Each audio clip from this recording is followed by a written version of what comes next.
Amigos, tudo bem? Meu nome é Josemar Bueno e hoje nós vamos falar de mais um modelo de negócios e vamos falar agora então do gestor de energia, né? Então vamos fazer uma abordagem onde eu vou explicar o papel do gestor e é diferente de um comercializador, né? Vocês já vão entender o porquê desta diferença, né? E vamos também analisar um exemplo de contrato de gestão que vocês podem até utilizar, né, como modelo, né? Então, vamos lá. Mas primeiro quero deixar um convite para vocês. Deixe o convite para que conheçam o nosso curso de 50 horas sobre o mercado livre de energia. O link está na descrição do vídeo. Certo, pessoal? Então agora vamos para o nosso conteúdo. Então, qual o papel do gestor de energia no mercado livre de energia, né? Bom, olha só, a função do gestor é justamente dar a assessoria ou uma consultoria independente para aquele que deseja se tornar um associado da Câmara de Comercialização de Energia. Então, veja só, se você tem uma potência, por exemplo, né, acima de 500 quilowatts e você decide aderir ao mercado livre de energia, você precisa, então, buscar uma representação varejista ou então se tornar um agente da Câmara de Comercialização. Se você deseja ser um associado da Câmara, você vai precisar passar pelo processo de adesão, você vai precisar entregar documentos específicos, fazer uma adequação no seu sistema de medição para faturamento e depois você vai ter uma rotina, né, que a gente chama de contabilização mensal, que envolvem várias obrigações financeiras e outras obrigações que são procedimentais, né, como registros e validações no sistema da Câmara, né, elaboração de relatórios e algumas outras coisas, né, que são mais específicas. Tudo vai depender do tipo de agente que você vai ser. Você pode ser um agente consumidor livre ou especial, você pode ser um agente gerador, você pode ser um agente comercializador, né? Ou até mesmo um agente distribuidor, né? O que acontece então? Vamos supor que você tenha uma empresa, né, de médio porte e o seu business ali, por exemplo, é fabricação de sapatos, né? Não faz sentido você agora se preocupar com a gestão da energia, né? Então, o que você vai fazer? Você vai contratar um gestor e esse gestor ele vai te assessorar, ele vai te ajudar no processo de adesão, ele vai te ajudar com a entrega e a revisão da documentação necessária, ele vai te ajudar com a adequação do SMF, trazendo parceiros para a execução de projetos e obras, né? Caso ele tenha essa especialidade, ele também pode fazer o projeto da execução, mas a ideia aqui é dar uma assessoria, né? E uma vez que você conclui o processo de adesão, você se torna um agente da Câmara de Comercialização, o gestor, então, ele vai se responsabilizar, né, por te ajudar com algumas operações. Então, você vai poder dar para ele um login, né, para ele poder operar para você, fazer, então, as suas operações, né? O que vai acontecer aqui? Por exemplo, você tem os encargos setoriais, né? Ou seja, você tem pagamentos de ESS, que são os encargos de serviço de sistema, você tem o EER, que é o encargo de energia de reserva. Caso você seja um gerador hidráulico, você vai ter o MRE, que é o mecanismo de realocação energética. Então, basicamente, você tem vários encargos, né, setoriais que você pode estar exposto. Então, o gestor, se ele for um gestor de geradores, ou um gestor de consumidores, ou um gestor que faz a gestão de geradores e consumidores, o gestor ele precisa dar conta, né, vamos dizer assim, de todos esses serviços, né? Mas quais seriam os outros encargos, né? Eu vou mostrar para vocês aqui a lista dos encargos no site da ANEEL. Estamos aqui no site da ANEEL e aqui é o PRORET, né? São os procedimentos de regulação tarifária. Aqui no módulo 5, ó, são os encargos setoriais. Alguns desses encargos eles já estão inclusos na TUSD, outros estão inclusos na TE e no Mercado Livre de Energia. Alguns você precisa pagar avulso. Então você, né, precisa saber como gerar os documentos, os relatórios, né, como verificar se o valor está correto, né, e fazer os pagamentos então para a Câmara de Comercialização, por exemplo, né? Então cabe ao gestor, né, se responsabilizar por executar essas operações ou então te orientar, né? Porque é como se fosse um serviço de contador, né? O seu contador, ele faz todo o levantamento, né, todo o balanço entre entradas e saídas da empresa, né? E ele envia para você os impostos ali que você precisa pagar, né? E você então confia no trabalho dele, você paga então os impostos, taxas, né? Tarifas, né? Todos os documentos que ele coloca ali que você precisa pagar, então você paga. Então é mais ou menos a ideia do gestor nesse sentido, né? Vamos voltar agora e olhar as outras responsabilidades além do levantamento, né, de encargos setoriais, né, para o pagamento. Então, voltamos aqui, né? Então, falamos aqui do processo de adesão, documentos e a adequação do SMF. E quando você, então, se torna um agente, você agora passa a pagar os encargos setoriais. Porém, existe um trabalho importantíssimo que é a gestão de penalidades, né? Por quê? Porque dependendo das operações que são feitas, o cliente pode ficar exposto a algumas penalidades, né? Vou dar um exemplo simples. Todos os meses existem algumas etapas específicas na chamada contabilização. Então, por exemplo, o gerador, que geralmente é o vendedor da energia, ou o comercializador, que for o fornecedor, ele vai fazer o registro da energia que foi entregue, né? A energia vendida. E geralmente, então, você tem que fazer a validação e existe um tempo hábil para isso. Geralmente você faz o registro em uma data e um dia útil depois você tem a validação. Então vamos supor que o consumidor, né, o agente, né, associado à Câmara, ele acabe esquecendo ou não conseguindo fazer essa validação. Isso pode atrasar o processo de contabilização e como existe um acordo contratual, né, você pode sofrer uma penalidade, né? E essa penalidade vai ser o pagamento, então, do limite superior sazonalizado ou o limite inferior, dependendo do gatilho que for usado no contrato, né? Então, cabe ao gestor orientá-lo sobre as datas, valores, né? E evitar que você pague as penalidades. E caso aconteça alguma penalidade, né? Cabe ao gestor verificar se os valores, né, que estão sendo cobrados estão corretos, né, se cabe, por exemplo, um pedido de recontabilização, né? Então você tem aqui, por exemplo, as garantias financeiras do contrato. Então, se você atrasa algum pagamento, se você descumpre alguma cláusula específica do contrato, você pode ter uma execução das garantias e você tem um prazo para recompor essas garantias. Você precisa reestabelecer, então, essas garantias, né? E existem prazos, existem acordos no contrato. Então, a função do gestor é orientá-lo quanto a esses procedimentos. Outra questão, caso o gestor faça gestão de geradores, existe a garantia de lastro. Então, existe uma penalidade chamada de insuficiência de lastro, caso você não cumpra os pré-requisitos da garantia. E essa contabilização ela é feita uma vez ao ano, porém existe uma apuração mensal para justamente evitar, né, esse problema da penalidade. Então a função do gestor é acompanhar a produção, caso ele faça a gestão de geradores, por exemplo, né, e evitar multas como a insuficiência de lastro. Também temos, né, o desconto na TUSD e na TUST, que a gente chama de incentivo, né? Então, se eu compro a energia incentivada, eu tenho, por exemplo, desconto de 50%, né? Na TUSD energia. Agora, se eu compro, por exemplo, a energia incentivada e por algum motivo foi registrada uma parte de energia convencional, pode acontecer um ajuste, né? Então, isso também fica acordado no contrato que vai haver um ajuste sobre o desconto que vai ser aplicado na TUSD. E existem cenários em que o comercializador ou o gerador precisa ressarcir o consumidor, caso o registro tenha sido culpa, né, do vendedor, do gerador, por exemplo, né?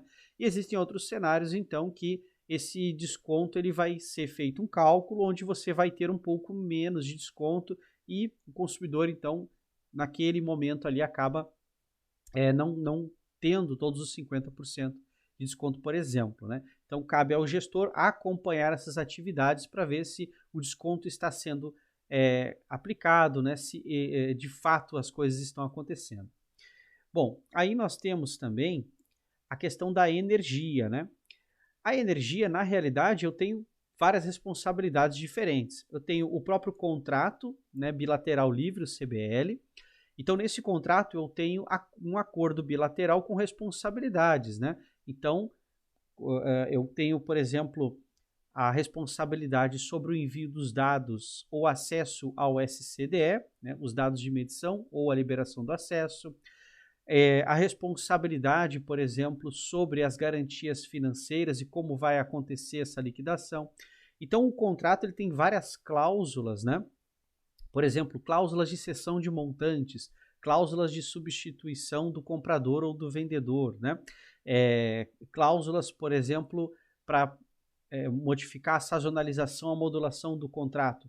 Então, o contrato ele tem todo um jogo de regras que foram acordadas de forma bilateral e o gestor, então, ele vai monitorar se esse contrato está sendo cumprido por ambas as partes, né? Então, orientando o seu cliente, caso seja um consumidor ou um gerador, e do outro lado, verificando se os registros estão acontecendo, né? Temos também as liquidações do mercado de curto prazo, né? Então, existem algumas estratégias em que faz sentido você ficar exposto a esse mercado para aproveitar, por exemplo, os preços mais baixos e evitar preços mais altos, né? Então, tem uma estratégia onde você aproveita essa volatilidade do preço da energia, por exemplo, né? E cabe ao gestor monitorar se você está aproveitando ou sendo prejudicado por essa volatilidade, dando as orientações, então, para o seu cliente, né? Seja ele um gerador, seja ele um consumidor, né? Temos também a CCEE, onde eu tenho, por exemplo, o pagamento da contribuição associativa, né? Eu tenho alguns pré-requisitos, né? Participação, por exemplo, das assembleias, né? Envio de dados quando solicitados, né? Validações do sistema. Então, o gestor vai orientar o cliente, que é um agente da Câmara, sobre as suas obrigações, né? Junto à Câmara de Comercialização. Então, olhando por aqui, o gestor é quase como um contador, né? Ele dá toda aquela assessoria para você, uma vez que a gestão do ativo, né, da unidade consumidora ou do gerador frente ao mercado livre envolvem diversas responsabilidades, né? Temos também as responsabilidades junto ao banco, porque existe uma conta corrente específica para operações no mercado livre de energia, e você tem algumas obrigações financeiras junto ao banco e também o cumprimento de regras, né? Justamente para poder executar as operações bancárias, né? Então, o gestor ele monitora isso também. E as responsabilidades com a distribuidora de energia. A distribuidora, no mercado livre de energia, a única atividade dela, né, de fato, é fazer o frete da energia, né? É garantir, então, a infraestrutura para você ter acesso à rede e poder, então, utilizar a energia que você comprou ou vendeu, né? Então, você precisa verificar, por exemplo, se a distribuidora está cobrando, né, as tarifas corretas, os encargos corretos, se ela não está, por exemplo, aplicando uma subvenção tarifária errada, né, fazendo um crédito da subvenção com valores que não seriam corretos, ou aplicando um modelo tarifário errado, por exemplo, né? Então, precisa se monitorar para justamente você poder solicitar as devoluções, né, das cobranças erradas, né? E existem também as operações de hedge e spread, né? A ideia dessas operações é orientar o cliente quanto à forma de se prevenir, né, as volatilidades que são ruins para ele, ou aproveitar volatilidades muito boas, né? Então, por exemplo, um gerador bem posicionado pode aproveitar a volatilidade do mercado para vender a energia a um preço, né, e garantir aquele preço futuro. Ou um comprador pode, então, se proteger de uma volatilidade de subida de preço, garantindo um preço menor num contrato futuro. Então você tem nos derivativos os contratos a termo, contratos a opções, os contratos swap. Então são vários instrumentos que você pode utilizar para performar no mercado livre de energia, tendo um hedge, que seria um movimento de proteção, ou um spread, né, ou seja, performando, conseguindo uma receita maior, né, do que esperado. Vamos olhar um exemplo de contrato de gestão, né? Isso facilita entender essa relação com o consumidor. Então, esse aqui é um contrato, é um exemplo, né, um modelo de contrato de gestão de energia. Aqui nós temos, então, o início, né, colocando as partes, né, como a prestadora de serviço e o consumidor, que seria o cliente. Temos o objeto, né, que a ideia é a prestação de serviço basicamente aqui para uma assessoria, né, o serviço de gestão no âmbito do mercado livre de energia. Coloquei algumas leis aqui que são as principais, né, a 9.074, a 9.427 e a 10.848, que é considerado o marco, né, da comercialização de energia, né. Coloquei também a resolução da ANEEL. Então, na realidade, esse primeiro ponto aqui você pode ajustar colocando regulação e legislação vigente ou da forma que você acha mais interessante. Aqui temos então as responsabilidades da prestadora, né? Então, por exemplo, ó, a prestadora deverá prestar ao cliente os seguintes serviços. Então, aqui, primeiro serviço, a elaboração e implementação de estratégias de compra e venda de energia elétrica no mercado livre de energia. Ou seja, ele vai te orientar sobre qual é o preço médio, qual os parâmetros de contratos que são interessantes e aqueles que não são em função do perfil de carga, né? Então, por exemplo, olha, para você é interessante um contrato em que a sazonalização seja mais 15%, menos 15%, e uma flexibilidade de mais ou menos 10% sobre a energia sazonalizada, né? Ou então, não, para você interessante é ter uma sazonalização de menos 40% ou menos 60%. Então você precisa de um contrato mais flexível, né? Então ele vai te dar as orientações sobre os parâmetros contratuais, o tipo de modulação, se você pega um preço que pega a média escalonada ou faz uma média em um único período de vigência, né? Ou seja, vai te dar todas as orientações ali, mas lembrando, né? Você que assina o contrato com o vendedor. Então, o gestor ele está te dando a assessoria, ele está te ajudando, então, a comprar aquela energia de um bom fornecedor. Então, você vai ter várias propostas no mercado, pode estar negociando direto com um gerador ou com uma comercializadora, mas o contrato que você está negociando é o contrato de fornecimento, né? Você vai comprar energia. O contrato de gestão, você estaria, né, contratando um gestor, então, diferente da comercializadora, por exemplo. Depois, análise e otimização de contratos de fornecimento de energia. Então, você pode contratar um gestor para ele avaliar o contrato que você já está cumprindo, né? Então, o gestor vai fazer uma avaliação e ele pode chegar a algumas conclusões. Por exemplo, o seu contrato é um contrato bom, mas ele pode ficar melhor se nós ajustarmos a sazonalização para essa outra forma aqui o ano que vem. No contrato vai ter um prazo, porque todos podem solicitar uma nova sazonalização, né? A sazonalização é diretamente com o vendedor ou geradora comercializadora, né? Aquele é o fornecedor da energia. Então você pode implementar uma melhor modulação, uma melhor sazonalização. Por exemplo, o gestor pode orientar você a não ter uma modulação flat e sim solicitar uma modulação declarada. Então você vai fazer o pedido de alteração da modulação dentro dos prazos combinados no contrato de fornecimento e, claro, é um contrato bilateral, a outra parte ela vai atender ou não, né, dependendo das condições do contrato. Se ela atender, perfeito. E o gestor, então, ele pode continuar verificando o contrato, né, e ao mesmo tempo ele pode já procurar novos fornecedores. Ele pode chegar na conclusão que o seu contrato tem mais 1 ou 2 anos apenas, então ele já vai agora procurar contratos futuros para já deixar assinado e você tem um contrato novo vigente com um período de suprimento futuro. Então o gestor pode já te dar essas orientações em relação às opções que o mercado te dá, né, em relação à contratação de energia.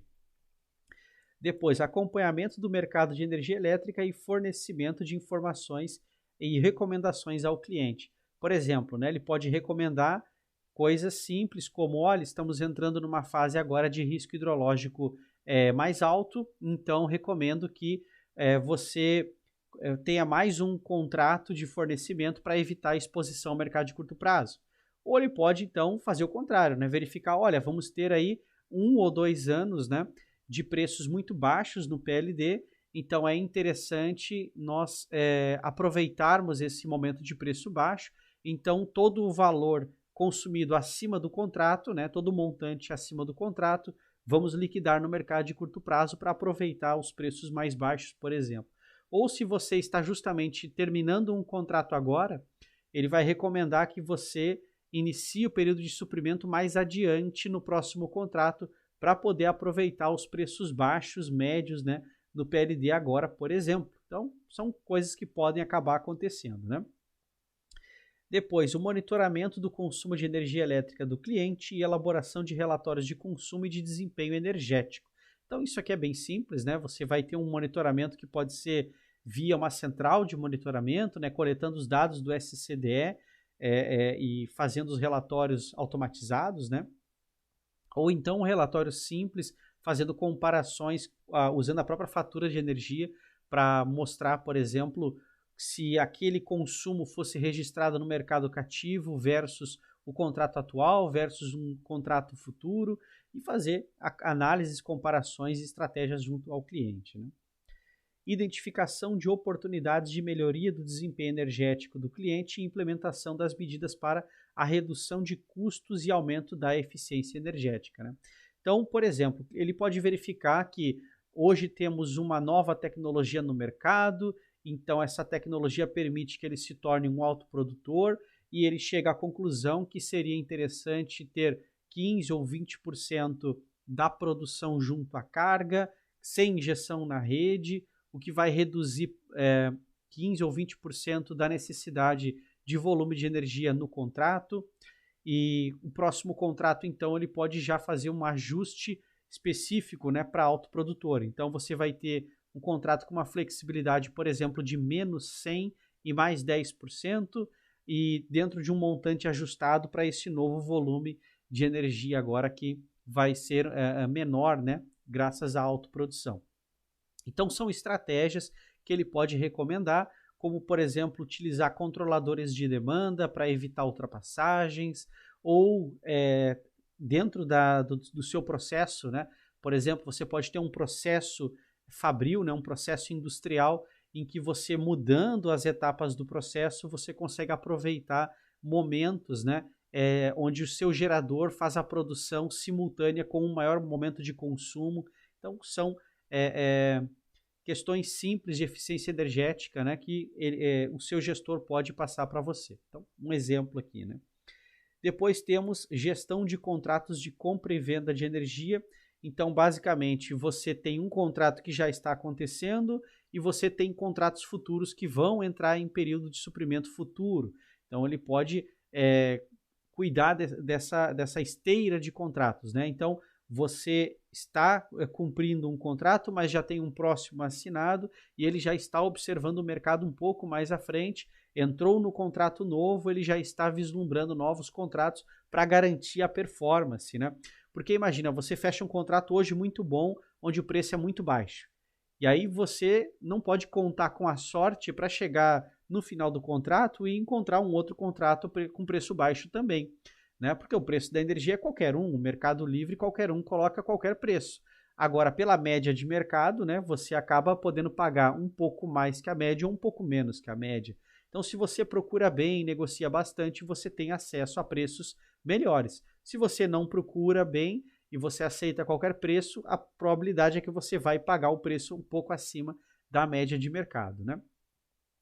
Depois, prestação de suporte técnico e jurídico ao cliente no âmbito do mercado livre de energia, ou seja, basicamente quaisquer obrigações que o cliente tenha frente à Câmara, frente ao ONS, frente à ANEEL, frente à distribuidora, o gestor vai te dar essa assessoria, né? Vai te dar essa ajuda, né? Então, para você resolver seus problemas. Então, veja bem o cenário aqui. Você é um agente associado da Câmara, as responsabilidades são suas. você contrata o gestor, assim como você contrata um contador, assim como você contrata um advogado, assim como você contrata qualquer profissional liberal para te prestar assistência e prestar um serviço para você. Ah, Josemar, mas e se o meu fornecedor for um comercializador varejista? O comercializador varejista ele pode ofertar a representação. Se o cliente aceita essa representação e a potência dele, né, a demanda contratada é maior que 500 kW, né, e ele já é um agente da Câmara, por exemplo, ele vai precisar se desligar da Câmara de Comercialização para poder aceitar a representação varejista. Então, geralmente, o varejista vai também ofertar todo o serviço incluso nessa representação, né? Porém, você pode ainda assim continuar sendo o gestor. Por quê? Porque você pode monitorar e assessorar quanto às decisões do varejista. Tanto é que, se você verifica que o varejista não está ofertando um preço muito bom, não está sendo vantajoso, né, em relação às oportunidades de contrato, né, as oportunidades do mercado, você pode então recomendar ao cliente trocar de fornecedor varejista e ele vai fazer a notificação, né, e trocar o varejista por outro varejista, porque essa é a ideia, né? Você pode trocar o fornecedor livremente, né? No mercado livre de energia, você não fica preso ao seu comercializador.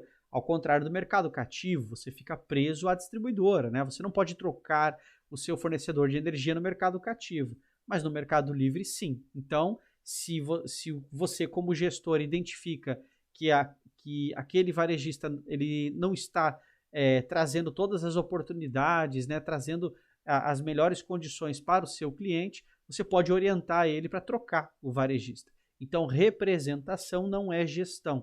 A gestão é um serviço de assessoria e você pode prestar isso para um cliente ou vários clientes, né, ter uma carteira de clientes para representação, para gestão, desculpa. E vamos lá, vamos voltar para a nossa telinha de fluxo. Então, voltamos aqui para a nossa telinha, né? E só para finalizar, então, vamos lá, né? O que o gestor pode fazer? Primeiro passo, ajudar no processo de adesão do cliente a se tornar, então, um agente da Câmara, né? Também a identificar toda a documentação necessária, a fazer a adequação do SMF, né, e os acompanhamentos, né, do sistema de medição, o monitoramento das obrigações financeiras em relação aos encargos setoriais, às penalidades, né? Também em questão à energia, a assessoria e monitoramento de todas as obrigações frente à Câmara de Comercialização, ao banco, à ANEEL, ao ONS, etc., né, com a distribuidora, por exemplo. E também temos aqui as operações de performance, né? Então, operações de hedge para se proteger de aumentos súbitos do preço de compra ou spreads, né? No caso, quando os geradores, né, querem se preparar ali para evitar queda de preços, né? Então você faz uma operação de opção para poder vender lá na frente num preço um pouco mais alto do que o mercado, caso o preço caia. Se o preço sobe, você abre mão da opção, por exemplo, aproveita as vendas mais altas, né? Os preços mais altos. Então é isso, pessoal. Espero que eu tenha conseguido aqui passar o máximo de informações sobre esse modelo de negócios, né, que é o gestor de energia. Tem muita coisa aqui, na verdade, que eu acabei não falando, né, porque, na verdade, o papel do gestor pode se estender para muitas outras questões, né, outros tipos de prestação de serviço, né. Mas, então, é isso. Por hoje, fico por aqui e deixo mais uma vez o convite para vocês, né. E deixo o convite para que conheçam o nosso curso de 50 horas sobre o mercado livre de energia. O link está na descrição do vídeo, não custa nada acessar a página e conhecer o conteúdo. Certo, pessoal? Então, um grande abraço e até o nosso próximo vídeo.